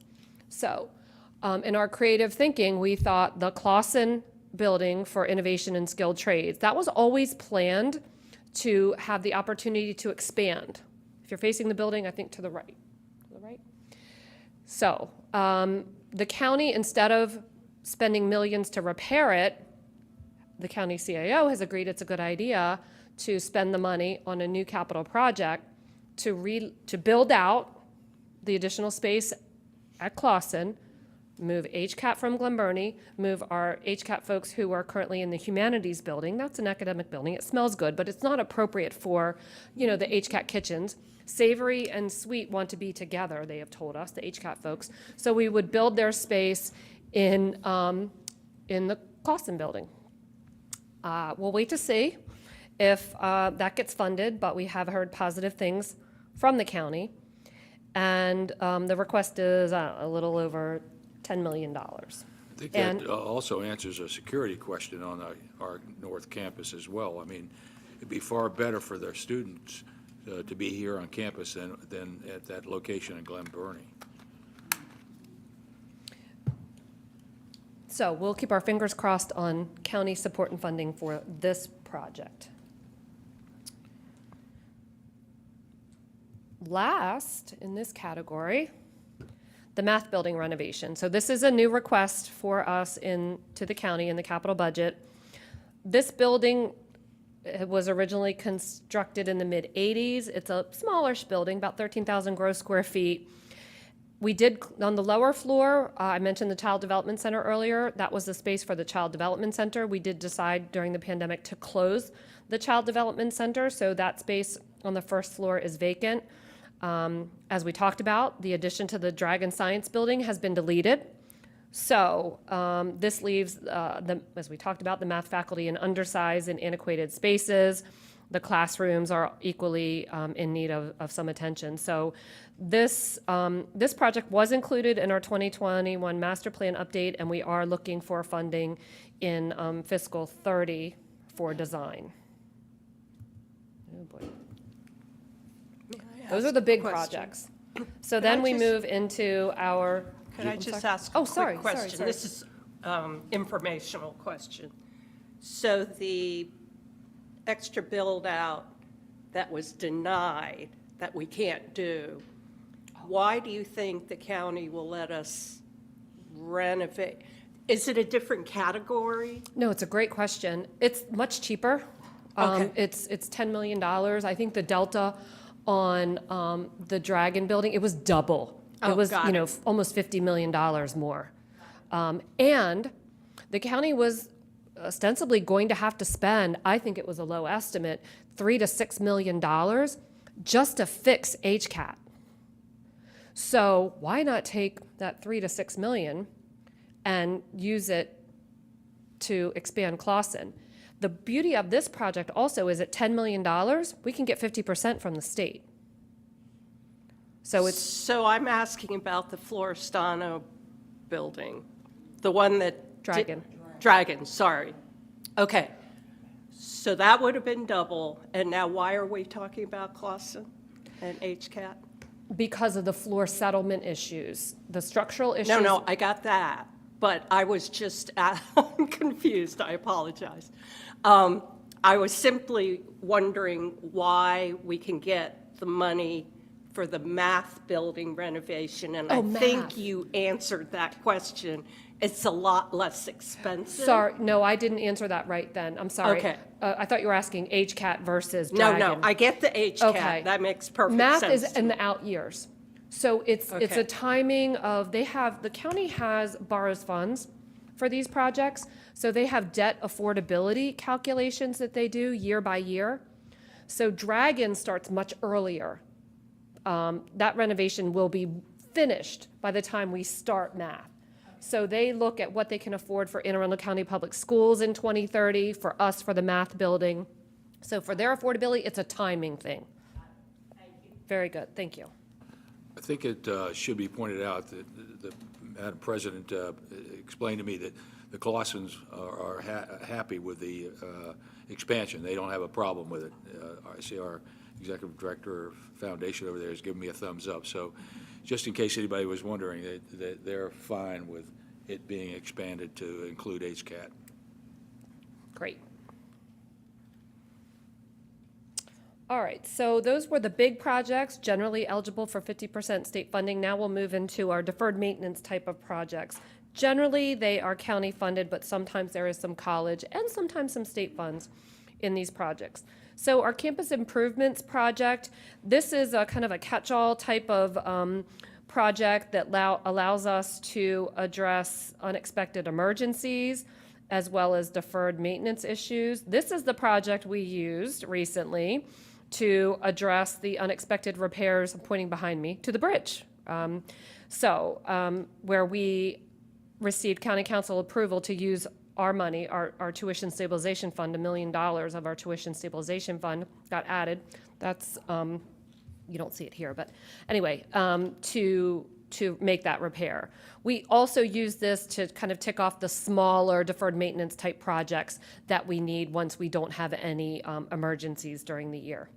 In 25, we're requesting to use $400,000 of our tuition stabilization fund to address a significant backlog of furniture replacements that we have in classrooms.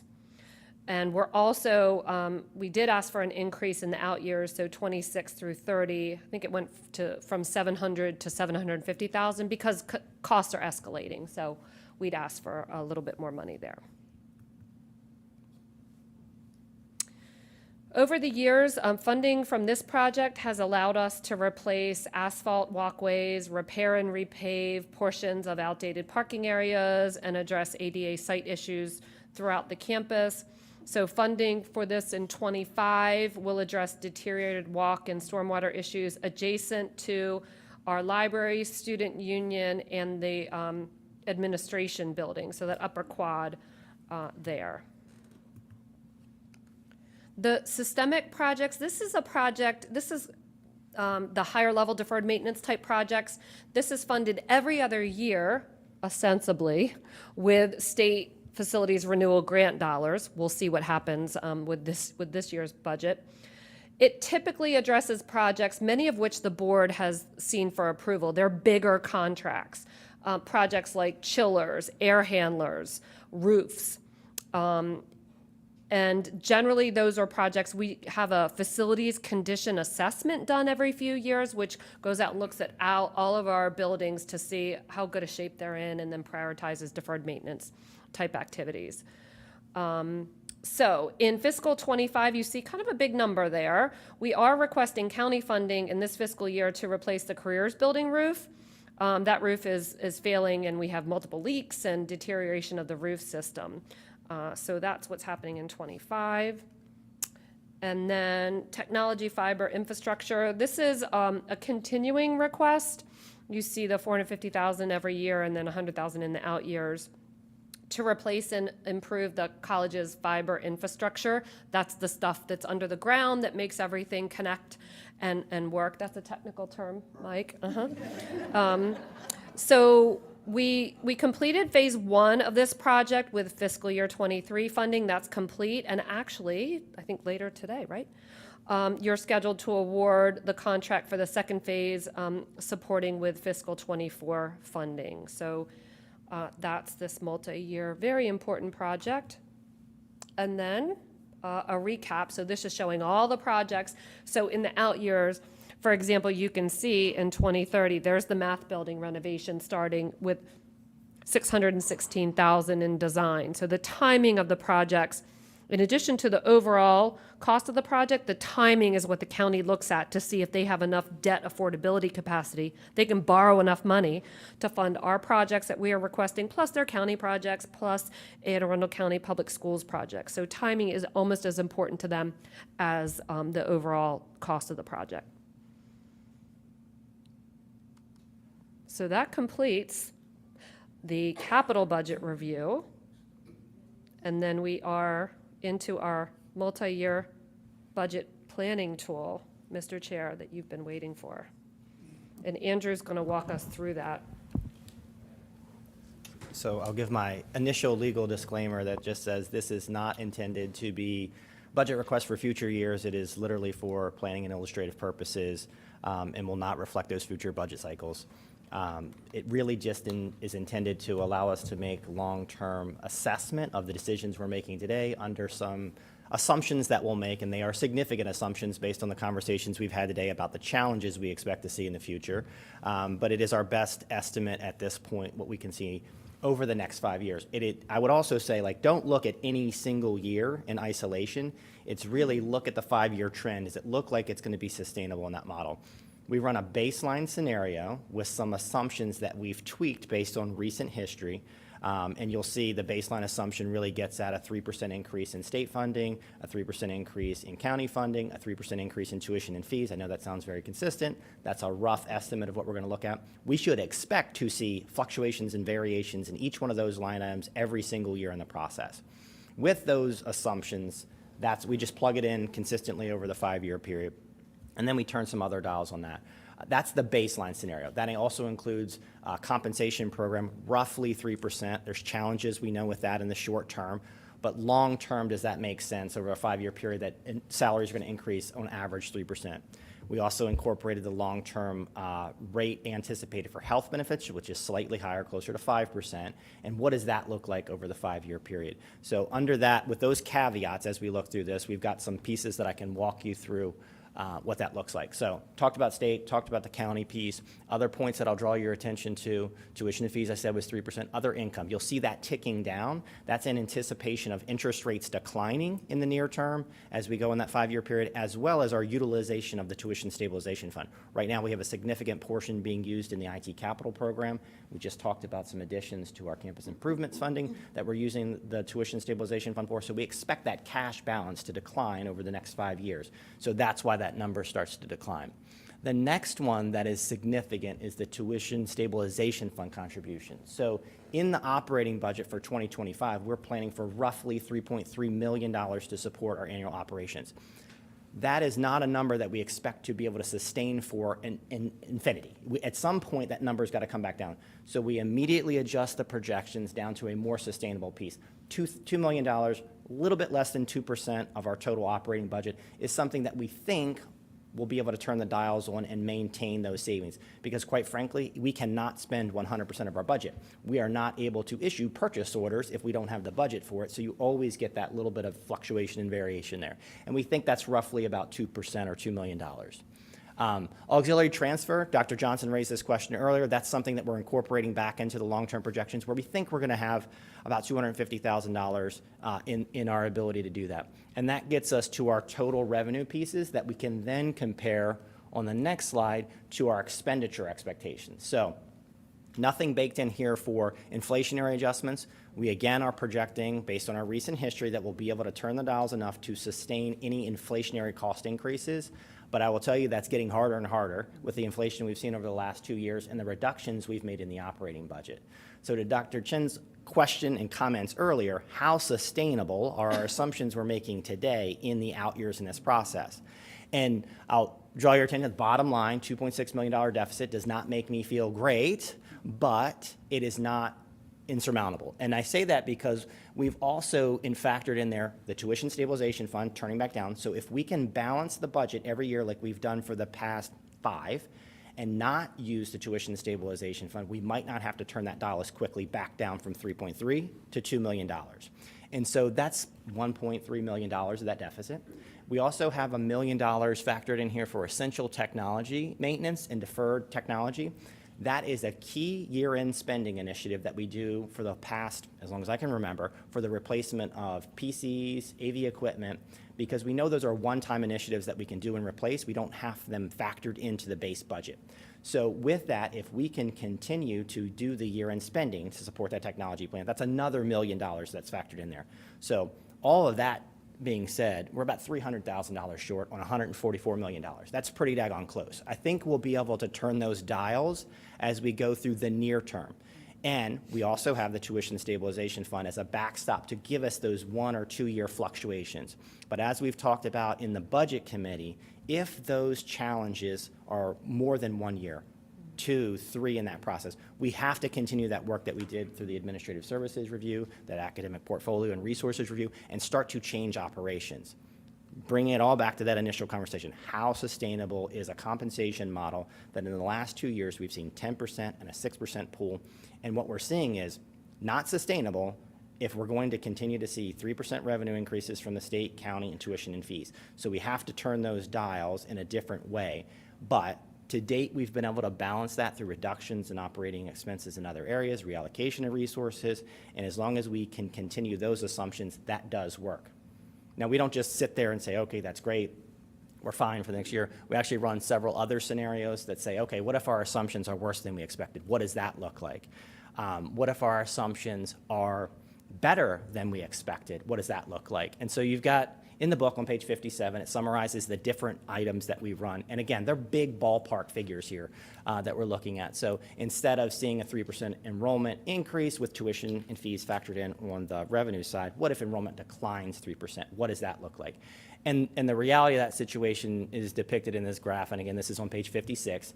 What we're seeing is it's a challenge. And so if our assumptions don't hold, we've got to make changes to operations. And so I think that's something not different than the last 4 or 5 years that we've had in our conversations. We just enjoyed a benefit for the last 2 years of significant state increases that really just allowed us to deploy investments in other areas or higher compensation pools than we would have been able to support. So that was good for us, but the trend looks the same. If our assumptions hold, we look like we can get there, even though it's showing negative. We talked about why that's not necessarily a big challenge. If our assumptions are better, get better revenues from the state, better from the county, better tuition and fees, we're in really good shape. We can start to make significant investments in other areas.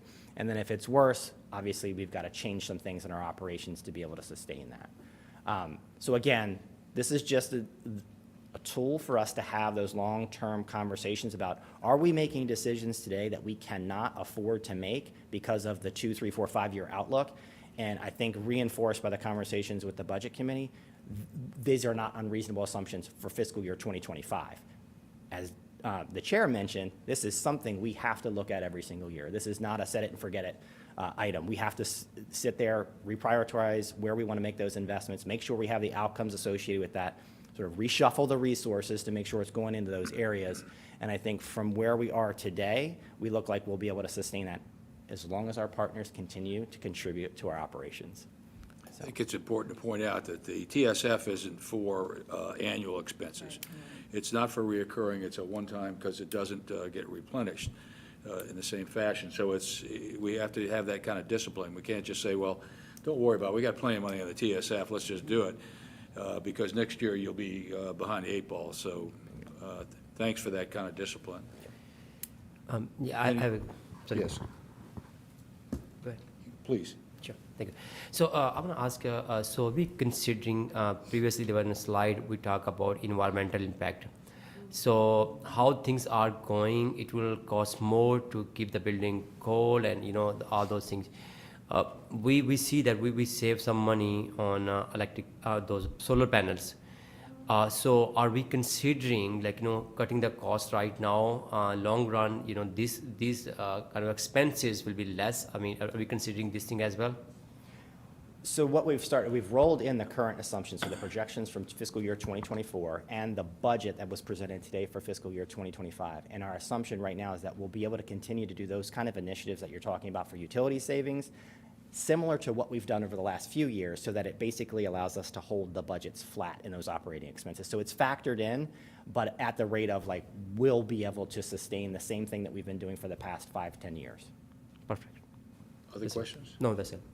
I have a question. So, Dr. Johnson asked, are we doing anything that we shouldn't be doing?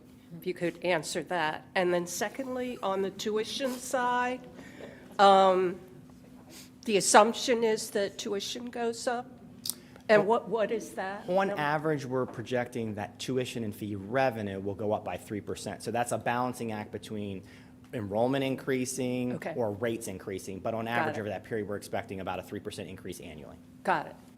And so, to Dr. Johnson's question, Are there things we're doing that are we we should? laying landmines that we shouldn't be laying? Not in this budget cycle. I don't see. Right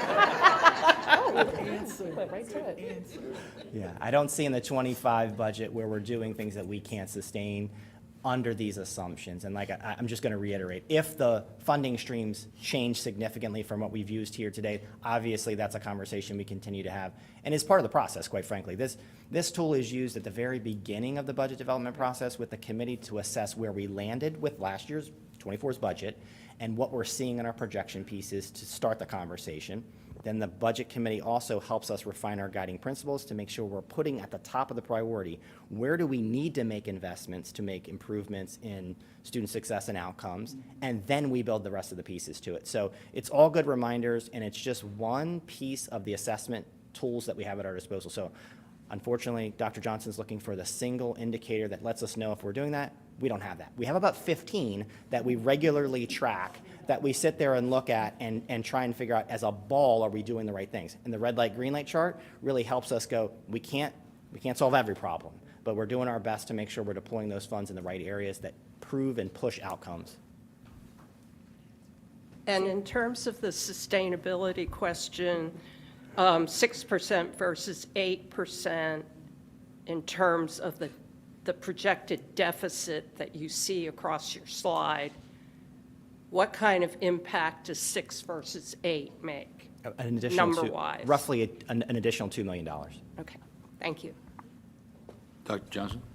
So I think I want to bring something out. I don't think it's been clear.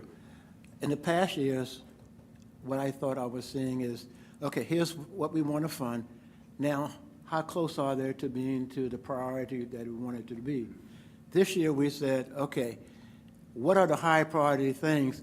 Make sure that we give them the money, and there's some things that are going to drop off. So rather than being, maybe I'll get it, this year was made that we will fund the high priority things that we're supposed to do first, which I think is an important approach in terms of what happens. I don't think there are any major changes from one year to another, but at least it says that we are cognizant of what are our high priorities, and we've dealt with them in a way that should make sure that we're doing it right.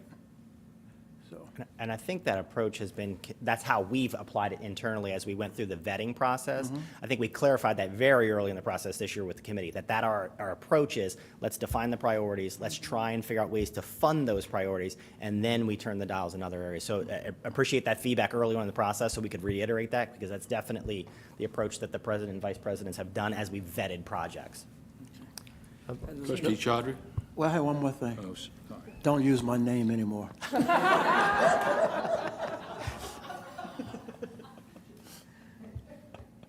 Yeah, I have one more question, very important. You mentioned that technology, we are expecting to have a $1 million, every year. So I'm working one of the department, I cannot mention the name. So the technology advancement is really important. With whatever they're currently involved in the project, they will save $8 million in 2 years. So are we considering these kind of initiative that what we are, because everything is moving in a cloud and other things. So are we considering these kind of things, because that will, if we shift right now, because no on-prem and all those licensing costs, all will be removed if we go to the right direction right now in technology sector. Are we considering these things as well? Yeah, absolutely. We're using the IT capital budget to do that exploration. So right now, they're doing cloud readiness assessments. About June of last year, the board authorized a transition from our ERP system to the SaaS version of that in the cloud. So those are all activities that are taking place. Yeah, that will save a lot of money. That's a really good initiative. We're doing the right direction. Trustee Price-Jones? Yes, just for clarification for myself, did you say that the multi-year planning tool does not include inflationary? Inflationary adjustments for general operating expenses. So the cost of paper, pens, things like that, we're expecting we'll be able to turn the dial, either stop using paper and pens, or or be able to control those costs by shuffling things around a little bit. Okay, Yeah. thank you. All right. Thank you. So that's our presentation. We'll bring forward the budget for action at your February 27th meeting. We will not have almost 100 slides. It'll be a scaled-down version of this presentation on the 27th. Any other questions or comments? All right. At this time, may I have a motion to close this open session meeting and adjourn to a closed session pursuant to Section 3-305B2 of the General Provisions Article of Maryland Code to protect the privacy or reputation of individuals with respect to a matter that is not related to public business. May I have such a motion? So moved. Oh, yes, I see here getting prompted by both Monica and President Lindsay that I also skipped over the consent agenda. Let's do that first. Rather than do that in closed section. We have a consent agenda on 3 procurements that have been vetted by our Facilities Committee in advance and has also been in your pre-reads. So do I have a motion to adopt this consent agenda? So moved. Do I have a second? Second. Do I have any discussion or anything that you want to pull out of the consent agenda? Hearing none, Monica, will you call for the vote, please? Yes, trustees, when I call your name, please state your vote. Chair Uvala, Approve? Vice Chair Chen, Approve. Trustee Chaudhry, Approve. Trustee Johnson, Approve. Trustee Moore, Approve.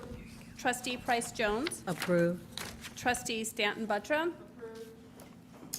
Chair Uvala, this motion passes. Thank you. And since we've already had approved the motion to close, will you call for that vote, please? Yes, trustees, when I call your name, please state your vote. Chair Uvala, Approve? Vice Chair Chen. Approve. Trustee Chaudhry, Approve. Trustee Johnson, Approve. Trustee Moore. Approve. Trustee Price-Jones, Approve. Trustee Stanton Buttram. Chair Uvala, this motion passes. We stand adjourned.